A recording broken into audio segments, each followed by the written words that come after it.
Hello बच्चों। तो आइए इस लेक्चर में हम लोग डाइलेक्ट्रिक्स का पोलराइजेशन पढ़ते हैं और डाइलेक्ट्रिक के सरफेस पे जो पोलराइज्ड चार्ज आता है वो कितना होता है ये पढ़ते हैं। ठीक है। साथ में ही डाइलेक्ट्रिक किसी एक्सटर्नल इलेक्ट्रिक फील्ड में डाइलेक्ट्रिक रखने पे उसमें जो नेट इलेक्ट्रिक फील्ड आता है वो क्या होता है ये पढ़ते हैं। तो आई होप आप लोग समझ गए होंगे मुझे क्या हमें क्या क्या सीखना है। ठीक है। तो चलिए स्टार्ट करते हैं। सबसे पहले देखिए, तो मैं बता दूं आपको, डाइलेक्ट्रिक्स जो हैं दो टाइप के होंगे अपने।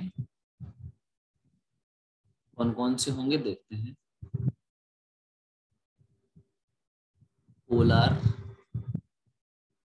पोलर डाइलेक्ट्रिक्स और यहाँ पे नॉन पोलर डाइलेक्ट्रिक्स। ठीक है। चलो भाई ठीक है। क्या डिफरेंस है इनमें तो सुनिए। इसका जो एटम होता है, आगे पढ़ते हैं हम लोग आगे। चलो इसमें थोड़ा सा बता देता हूँ। इसका जो एटम होता है, मैं एटम की बात कर रहा हूँ पोलर डाइलेक्ट्रिक्स में, और यहाँ नॉन पोलर। तो पहले मैं नॉन पोलर बताता हूँ। तो इसके एटम में बेटा क्या होता है, ये न्यूक्लियस है। न्यूक्लियस में क्या होता है, पॉजिटिव चार्ज। क्लियर। तो पॉजिटिव, ये न्यूक्लियस हो गया, ये इसमें पूरा पॉजिटिव चार्ज यूनिफॉर्मली डिस्ट्रीब्यूट होता है, सबको पता है। ठीक है। अच्छा, इस पॉजिटिव चार्ज का सेंटर देखो, ये हो गया क्या। हाँ बिल्कुल ठीक है। न्यूक्लियस का जो सेंटर होगा वो पॉजिटिव चार्ज का सेंटर होगा। और इसमें जो ऑर्बिट्स होती है ना, ऑर्बिट्स वो कुछ ऐसे होती हैं, मतलब उनका सेंटर भी कहाँ होता है, इस न्यूक्लियस का ही सेंटर होता है। समझ गए ना, इस तरीके से। अच्छा, ऑर्बिट्स में क्या होते हैं, ऑर्बिट्स में अपना नेगेटिव चार्ज होगा, इलेक्ट्रॉन्स होते हैं, है ना। तो मैं ये कह रहा हूं कि पॉजिटिव चार्ज का जो सेंटर है ना, न्यूक्लियस का जो सेंटर है, वही होता है नेगेटिव चार्ज का जो ऑर्बिट्स में इलेक्ट्रॉन्स है उनका सेंटर। तो यहाँ पे पॉजिटिव चार्ज और नेगेटिव चार्ज के बीच में कोई डिस्टेंस नहीं होती है। क्या नहीं होती है, डिस्टेंस। जबकि हम जानते हैं डाइपोल क्या होता है, जिसमें नेगेटिव चार्ज और पॉजिटिव चार्ज कुछ डिस्टेंस पे होते हैं, है ना। तो इसका डाइपोल मोमेंट हो जाता है क्या, पी वेक्टर। क्या होता है, पी बराबर कोई एक चार्ज क्यू इंटू दोनों के बीच का डिस्टेंस, क्या, 2l। ये हम लोग सीख चुके हैं। ठीक है।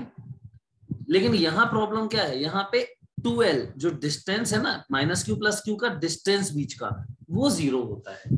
तो ये नॉन पोलर होते हैं, मतलब ये में ऑलरेडी क्या नहीं होता, कोई डाइपोल मोमेंट नहीं होता। डाइपोल मोमेंट क्या होता है, 0 होता है।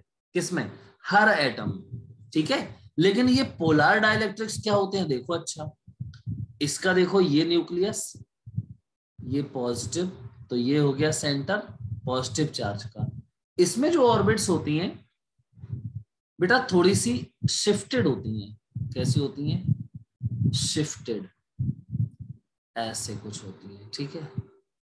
तो फिर इसमें नेगेटिव चार्ज, ये है ना नेगेटिव चार्ज, इलेक्ट्रॉन्स का नेगेटिव चार्ज। तो इसमें नेगेटिव चार्ज का सेंटर जो होता है वो इस न्यूक्लियस के सेंटर के साथ कोइंसाइड नहीं करता, थोड़ा सा वो भी शिफ्टेड होता है। तो यहाँ देखो, ये हो गया प्लस क्यू यहाँ पे, और ये हो गया माइनस क्यू। तो फिर इनके बीच में क्या आ गई, एक डिस्टेंस आ गई। ठीक। तो इसके हर एटम में एक डाइपोल मोमेंट होता है। क्लियर है। डायरेक्शन देखो, ये हो जाएगी माइनस क्यू से प्लस क्यू की तरफ।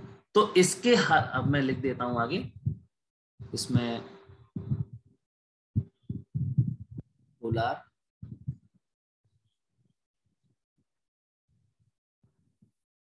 और यहाँ पे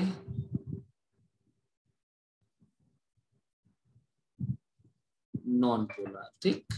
तो पोलर में क्या बोला मैंने, number 1, each atom has its own dipole moment. ठीक। इसमें बोलो, इसका number 1, each atom has zero dipole moment. Clear है? क्लियर। दूसरी बात, अच्छा इसका अब देखो दो बातें हमें सीखनी है, एक्सटर्नल इलेक्ट्रिक फील्ड लगाने पे और एक्सटर्नल इलेक्ट्रिक फील्ड के एब्सेंस में। तो चलो मैंने क्या किया, अभी एब्सेंट है इलेक्ट्रिक फील्ड, ई एक्सटर्नल बराबर क्या रखते हैं, 0। और अब देखते हैं पूरे क्रिस्टल में, तो एक मटेरियल ले लिया मैंने, मतलब अभी तो एक एटम की बात कर रहे थे, अब मैं क्रिस्टल ले लेता हूं। एक्सटर्नल इलेक्ट्रिक फील्ड नहीं है, एक्सटर्नल इलेक्ट्रिक फील्ड नहीं है, तो क्या होता है इसका देखो इसका जो एटम है ना वो ऐसे रिप्रेजेंट किया जाता है, ऐसे ये एटम है, इसका ये डाइपोल मोमेंट है, ठीक है। तो एक एटम का डाइपोल मोमेंट ये है, दूसरे का डाइपोल मोमेंट ये है, तीसरे का डाइपोल मोमेंट ये है, चौथे का डाइपोल मोमेंट ये है, सब देखो रैंडमली ओरिएंटेड है। तो पूरे क्रिस्टल में net dipole moment, net dipole moment अभी भी क्या है, 0 है। क्लियर बेटा? लेकिन हर एटम के पास है। चलो भाई ठीक है, तो एक्सटर्नल इलेक्ट्रिक फील्ड क्या थी, 0। चलो यहां पे देखते हैं, अच्छा अगर यहां पे एक्सटर्नल इलेक्ट्रिक फील्ड 0 हो तो यार यहां पे तो कुछ सोचने की बात ही नहीं है, यहां तो किसी एटम में ही डाइपोल मोमेंट नहीं है, तो नेट डाइपोल मोमेंट क्या आने वाला है, 0। तो अब देखिए थर्ड नंबर पे, थर्ड नंबर देखते हैं, अगर मैं ई एक्सटर्नल नॉन जीरो कर दूं, मतलब अभी यहां पे इलेक्ट्रिक फील्ड है, देखते हैं क्या होता है। यहां पे भी ई एक्सटर्नल अभी क्या कर दिया हमने, इज नॉट इक्वल टू 0, मतलब इलेक्ट्रिक फील्ड है। अब कहां पे है, चलो ऐसा इलेक्ट्रिक फील्ड लगा देते हैं, ठीक है, इस डायरेक्शन में ये है इलेक्ट्रिक फील्ड। तो बेटा जब इलेक्ट्रिक फील्ड लगा दोगे तो आपको पता होना चाहिए कि इलेक्ट्रिक फील्ड क्या करता है, इस डाइपोल पे टॉर्क लगाता है ना, और टॉर्क क्या करता है, इसकी डाइपोल मोमेंट की डायरेक्शन को घुमा के, डाइपोल मोमेंट को घुमा के, डाइपोल को घुमा के उसका डाइपोल मोमेंट इलेक्ट्रिक फील्ड की ही डायरेक्शन में लेके आ जाता है, ठीक ऐसा कर देगा ये इलेक्ट्रिक फील्ड। अच्छा तो अभी बताओ, अभी क्या था, ये रैंडम उल्टे सीधे थे, तो ये सारे वेक्टर्स का सम 0 हो जाता है, लेकिन अभी देखो ये सब एक ही डायरेक्शन में हो गए, मतलब अभी इसमें क्या आ गया, net dipole moment is not equal to 0, अब इसमें कुछ डाइपोल मोमेंट आ गया। अच्छा इसमें क्या होता है, इसमें तो डाइपोल मोमेंट नेट क्या रहता है, 0 ही रहता है ना, एटम के ही पास नहीं है। अच्छा इसमें क्या होगा बेटा, इसमें क्या होता है ये आप समझना है, यही हमें इस लेक्चर में समझना है। तो देखो इसमें क्या होता है नॉन पोलर में, तो नॉन पोलर में आप सोचो, आप एक इलेक्ट्रिक फील्ड लगा दो, तो अगले पेज पे मैं एटम लेके समझाता हूं आपको। ये एटम का पॉजिटिव चार्ज, और ऑर्बिट्स का सेंटर भी यही होता है, मतलब कोई डाइपोल मोमेंट इनमें नहीं होता है, ठीक है। ये इलेक्ट्रॉन से देखो इसकी, लेकिन सेंटर कहाँ है, यही है, तो डाइपोल मोमेंट 0 है। अब अगर मैं इलेक्ट्रिक फील्ड लगा दूं, चलो मैंने यहाँ पे इलेक्ट्रिक फील्ड लगा दिया, तो आपको पता है इलेक्ट्रिक फील्ड में ये न्यूक्लियस जो है पॉजिटिव चार्ज, इस पे इलेक्ट्रिक फील्ड की डायरेक्शन में फोर्स लगेगा, तो क्या होगा, पॉजिटिव चार्ज इस तरफ शिफ्ट हो जाएगा, भाग जाएगा, और इलेक्ट्रॉन्स ऑर्बिट्स जो है वो शिफ्टेड हो जाएंगे, इसके इलेक्ट्रॉन्स इस तरफ भाग जाएंगे, तो इलेक्ट्रॉन्स का चार्ज इस तरफ आ जाएगा, मतलब अभी पॉजिटिव और नेगेटिव के बीच में एक डिस्टेंस आ जाएगी, तो हर एटम में एक डाइपोल मोमेंट बन जाएगा। आई होप समझ गए होंगे आप लोग। इलेक्ट्रॉन पे फोर्स कहाँ लगता है, इलेक्ट्रिक फील्ड के उल्टा, और पॉजिटिव पे इलेक्ट्रिक फील्ड की डायरेक्शन में, तो इनके बीच में एक डिस्टेंस आ जाएगी, ठीक है। तो वही यहाँ पे है, क्या होता है हर एटम में क्या आ जाता है, डाइपोल मोमेंट आ जाता है, और इलेक्ट्रिक फील्ड के टॉर्क की वजह से क्या होता है, उसका डायरेक्शन इलेक्ट्रिक फील्ड की ही डायरेक्शन में आ जाता है। तो अभी क्या आ गया, एक नेट डाइपोल मोमेंट आ गया, नेट डाइपोल मोमेंट अभी आ गया, मतलब ये 0 नहीं है। क्लियर? ये होता है। तो इसको बोलते हैं, इसको, इस सिचुएशन को बोलते हैं कि डाइलेक्ट्रिक पोलराइज्ड हो गया। क्या हो गया? डाइलेक्ट्रिक पोलराइज्ड हो गया। क्लियर ना? तो इसमें डाइलेक्ट्रिक का पोलराइजेशन हो गया। अब हम थोड़ा इसको डिटेल में सीखते हैं। ओके, चलो तो देखते हैं कैसे डाइलेक्ट्रिक पोलराइज होता है, थोड़ा और अच्छे से पढ़ते हैं। कैपेसिटर में हमें इसको कैसे पढ़ना है। तो इंड्यूस चार्जेस, थोड़ा इसमें समझते हैं इसको। देखो, मान लेते हैं बेटा, मान लेते हैं कि ये एक कैपेसिटर की प्लेट्स है, ठीक है। अच्छा, कैपेसिटर को हमने देखो क्या कर रखा है, एक बैटरी से हमने इसको जोड़ रखा है। मतलब कि इनके बीच में एक पोटेंशियल डिफरेंस लगा रखा है, कितना? V, और ये डिस्टेंस है D। तो एक इलेक्ट्रिक फील्ड है इसमें। तो यहाँ पे मैं इसको लिख देता हूँ। देखो, ये पॉजिटिव चार्ज है, इस पे कितना है? ये चार्ज है +Q। डेंसिटी अगर बोले तो ये है +σ। अगर इस पे चार्ज बोले तो ये -Q, और डेंसिटी अगर बोले तो ये है -σ। क्लियर है? अब यहाँ पे फील्ड है, देखो बैटरी जुड़ी है, चार्ज आ गए तो इलेक्ट्रिक फील्ड आ जाएगा। तो यहाँ पे समझना, बहुत ध्यान समझना, ये इलेक्ट्रिक फील्ड है इसमें। देखो ऐसे प्लस से माइनस की तरफ एक इलेक्ट्रिक फील्ड है। इस इलेक्ट्रिक फील्ड को हम बोलते हैं एक्सटर्नल इलेक्ट्रिक फील्ड। क्या बोलते हैं? External electric field. E0 बोलूंगा मैं इसको। अच्छा, लेकिन अभी इसी में क्या भरना है मुझे? डाइलेक्ट्रिक। तो चलो भाई, अभी डाइलेक्ट्रिक भर देते हैं। देखो, ये मैंने भर दिया, कंप्लीटली फिल्ड करते हैं इसको, ठीक है। थोड़ी सी जगह मैंने इसे डायग्राम बनाने के लिए जगह छोड़ दी है, बाकी ये कंप्लीटली फिल होता है।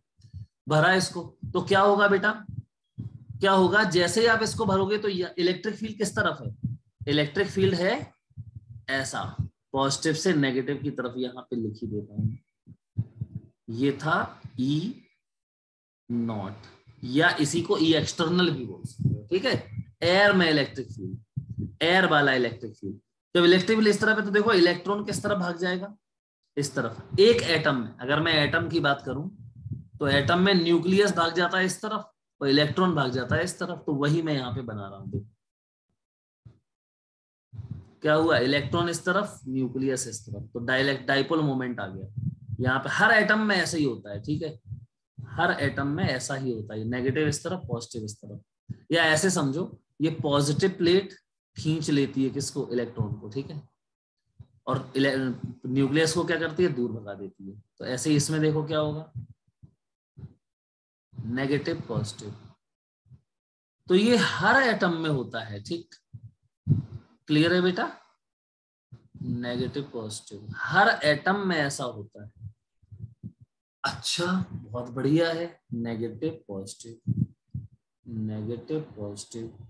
अब देखो जरा क्या हुआ, ये नेगेटिव, ये देखना, ये मैं जो लाइन बना रहा हूं इसमें, ये जो लाइन है इसके अंदर देखो प्लस चार्ज आ रहा है। एक बॉक्स टाइप का बना दिया मैंने। देखो इसमें जो प्लस माइनस आता है वो तो खत्म हो जाते हैं, ठीक है। तो मैं क्या बोलूंगा, मैं ये बोल रहा हूं इफेक्टिवली, मुझे ये लग रहा है कि यहाँ पे क्या आ गया है? Negative negative negative negative. कहां पे? डाइलेक्ट्रिक के इस सरफेस पे। देखो डाइलेक्ट्रिक स्लैब के इस सरफेस पे क्या आ गया है? Negative negative. और इस वाले सरफेस पे क्या आ चुका है? देखो पॉजिटिव पॉजिटिव, ठीक है। तो यहां अंदर जो है ना, इन्हीं का, माइनस का और प्लस का फील्ड होता है। बाकी सबका फील्ड क्या हो जाता है? अंदर कैंसिल हो जाता है। समझ गए? तो इस तरीके से डाइलेक्ट्रिक के भीतर, डाइलेक्ट्रिक के भीतर यहां पे ऐसे समझो आप, दो प्लेन सरफेस डेवलप हो गए। एक सरफेस पे देखो ये नेगेटिव नेगेटिव नेगेटिव नेगेटिव, और दूसरे सरफेस पे देखो ये पॉजिटिव पॉजिटिव पॉजिटिव पॉजिटिव, है ना। तो बहुत अंडरस्टैंड, कॉमन सी बात है। देखो ये कैपेसिटर की पॉजिटिव प्लेट है। पॉजिटिव प्लेट पे कौन सा, पॉजिटिव प्लेट के पास में कौन सा चार्ज इंड्यूस होगा? नेगेटिव चार्ज, है ना। तो देखो डाइलेक्ट्रिक के इस सरफेस पे ये नेगेटिव चार्ज क्या हो गया बेटा? इंड्यूस हो गया। क्या हो गया? इंड्यूस हो गया। समझ गए ना? तो अब हम इस चार्ज को भी नाम देते हैं। क्या नाम देते हैं? देखो इस पे चार्ज है -Q P, बगल सफिक्स में P लिख दे रहे, और चार्ज डेंसिटी क्या है? -σ P। ऐसे इस वाले सरफेस पे देखो चार्ज कितना है? QP और डेंसिटी कितनी है इस सरफेस पे प्लस सिग्मा P, ये हमें ध्यान रखना है। ठीक, चार्ज ये प्लेट डाइलेक्ट्रिक के सरफेस का चार्ज है और डेंसिटी भी। तो मैं इस डायग्राम को अब अलग से बना रहा हूं, ठीक है, देखते हैं क्या। तो देखो मैंने बनाया अलग से डायग्राम, ये कैपेसिटर की प्लेट्स, ये बहुत इंपॉर्टेंट है, ध्यान रखना। ठीक, ये कैपेसिटर की प्लेट्स कितना है QP और सिग्मा P, ऐसे इस पे माइनस प्लस Q और प्लस सिग्मा, और इस पे क्या है -Q और माइनस सिग्मा। ठीक है, क्लियर। और यहाँ डाइलेक्ट्रिक भरा मैंने, थोड़ी इस जगह देखो मैं छोड़ रहा हूं ओनली डायग्राम को क्लियर रखने के लिए। तो यहाँ पे क्या आ गया बेटा, माइनस माइनस, और यहाँ पे क्या आ गया प्लस प्लस। तो मैं ये कह रहा हूं कि यहाँ पे चार्ज है -QP, charge density minus sigma P, इस पे है प्लस का QP और प्लस का सिग्मा P। तो देखो यहाँ पे दो इलेक्ट्रिक फील्ड आ गई यहाँ पे देखो, एक तो एक्सटर्नल इलेक्ट्रिक फील्ड जो कैपेसिटर की प्लेट्स की थी, कौन सी थी, यहाँ पे यही बना देते हैं। देखो एक्सटर्नल इलेक्ट्रिक फील्ड क्या थी, प्लेट कैपेसिटर के प्लेट्स की, देखो ये थी ना कैपेसिटर के प्लेट्स की एक्सटर्नल इलेक्ट्रिक फील्ड, वो क्या है E0। और वो थी क्या,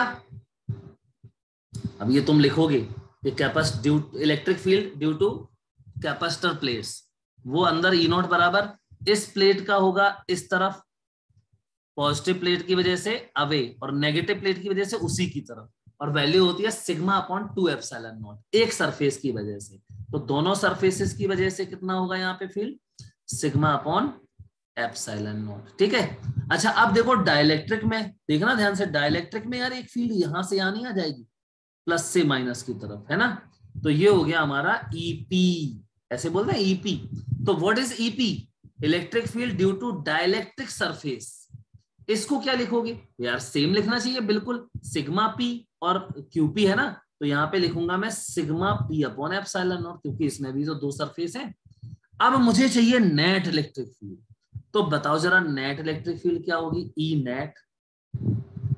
तो E नेट होगा, अब ध्यान से सुनना, E नेट क्या होगा ये मुझे पता करना है।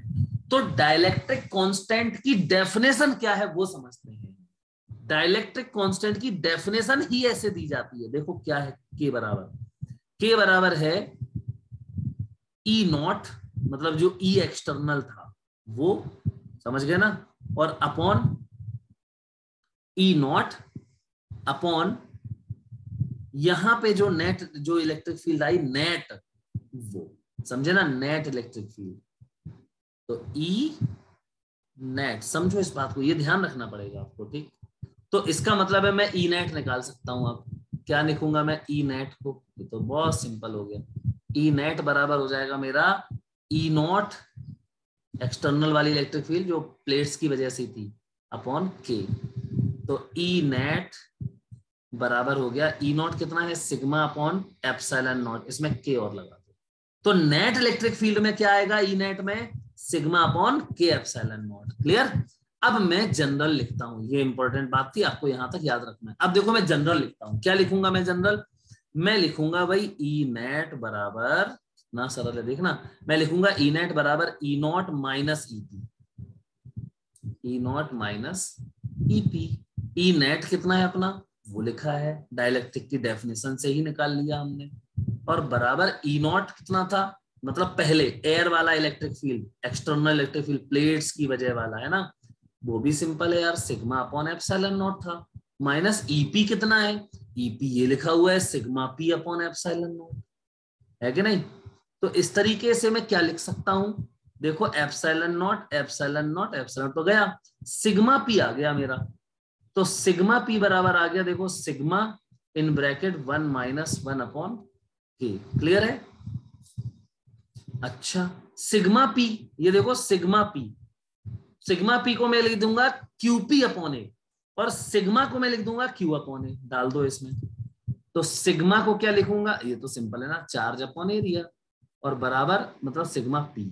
सिग्मा पी को लिखा क्यू पी अपॉन ए, और सिग्मा को लिखा मैंने क्यू अपॉन ए। क्लियर। और इन ब्रैकेट 1 - 1 अपॉन के। देखो ए से ये गया, फाइनली फॉर्मूला मेरा आया क्यू पी बराबर क्यू इन ब्रैकेट 1 - 1 अपॉन के। कितना सरल क्वेश्चन है, सरल सा वो है ना। अच्छा, अब इसको एनालाइज तो करना पड़ेगा ना बेटा। देखो के, नोट में सुनना, अब नोट में क्या है कि k is always greater than 1, so 1 upon k will be less than 1, है ना। सो 1 - 1 upon k is also less than 1। Clear है। तो qp अपॉन q बराबर क्या आएगा, 1 - 1 upon k, and this term is less than 1, so we can say qp upon q is less than 1, so we can say qp is less than q। तो ध्यान क्या रखना है, जो इंड्यूस चार्ज आता है किस पे, डाइलेक्ट्रिक के सरफेस पे, वो हमेशा क्या होगा, प्लेट्स का जो चार्ज है Q उससे हमेशा कम ही रहेगा, ज्यादा नहीं हो सकता। क्लियर ना। हाँ अच्छा, अगर मान लो ये डाइलेक्ट्रिक जो था, ये अगर डाइलेक्ट्रिक की जगह पे अगर ये कंडक्टर होता, ये भी सिखाया हुआ, कंडक्टर होता, तो यहाँ पे मुझे नेट फील्ड क्या चाहिए थी, 0 चाहिए थी। ये तभी होगा जब ये QP और ये Q बराबर हो, समझे ना। मतलब ये इसकी यहाँ पे अंदर इलेक्ट्रिक फील्ड 0 चाहिए था मुझे, तो ये वाला इलेक्ट्रिक फील्ड और ये वाला बराबर होना चाहिए, ये तो 0 चाहिए ना, तो सिग्मा बराबर सिग्मा। क्लियर है। इससे देखो पता चल रहा है हमें, इस इक्वेशन से मुझे यहाँ पे कंडक्टर के भीतर हमेशा इलेक्ट्रिक फील्ड 0 होती है, तो ये ई नेट 0 होता, तो फिर सिग्मा बराबर सिग्मा पी। मतलब अगर ये कंडक्टर होता तो यहाँ बराबर बराबर चार्ज इंड्यूस होता। क्लियर। तो आई होप आप लोग इस बात को बहुत अच्छे से समझ गए होंगे, और ये टॉपिक भी अच्छा है, इंपॉर्टेंट टॉपिक है। तो चलिए मिलते हैं फिर नेक्स्ट लेक्चर में।